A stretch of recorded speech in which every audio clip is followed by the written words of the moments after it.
As a speaker, I'm always getting the graveyard shift. So today you're going to learn some interesting facts about me. First of all, I type with my toes.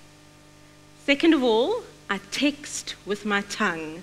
I promise I can out-text everyone in this room.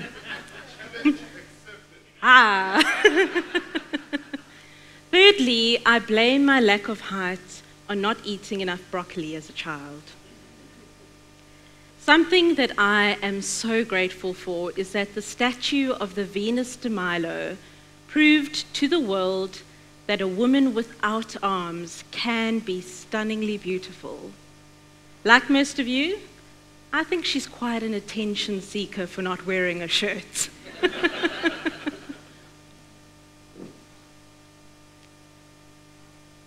There's not much difference between you and I.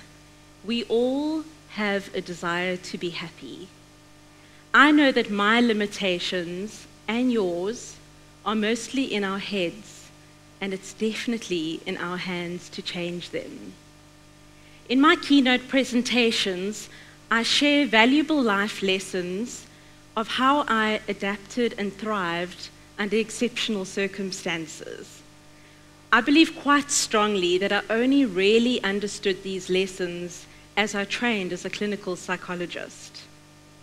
The thing is, we all have disabilities. It's just in some cases that we can see what they are. So I want you to give some thought as to what some of your disabilities might be. Perhaps it's that you're really grumpy on a Monday morning.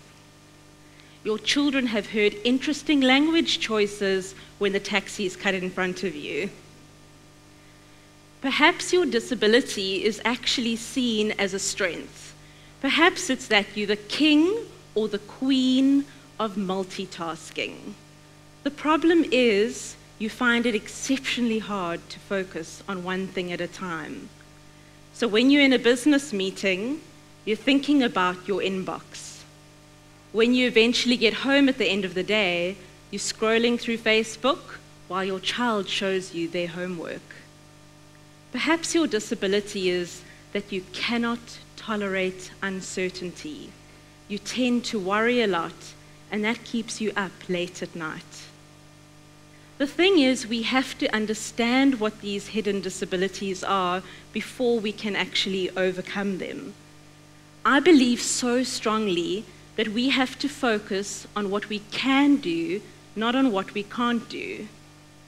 In positive psychology, they teach us don't ignore what is wrong, but focus more on what is right.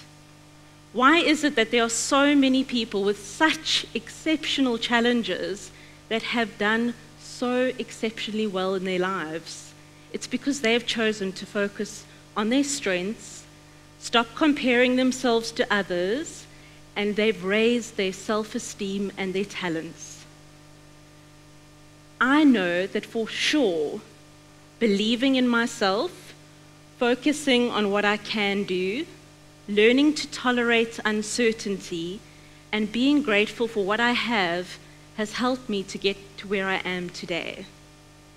So I'm going to close off with a video clip showing you exactly what I get up to in my daily life as a clinical psychologist, professional speaker, and I also run a non-profit organization. I didn't ignore what was wrong, but I focused more on what is right.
If you see me on the roads of Cape Town, are you going to wave? But know that I'm not going to wave back. Thank you so much.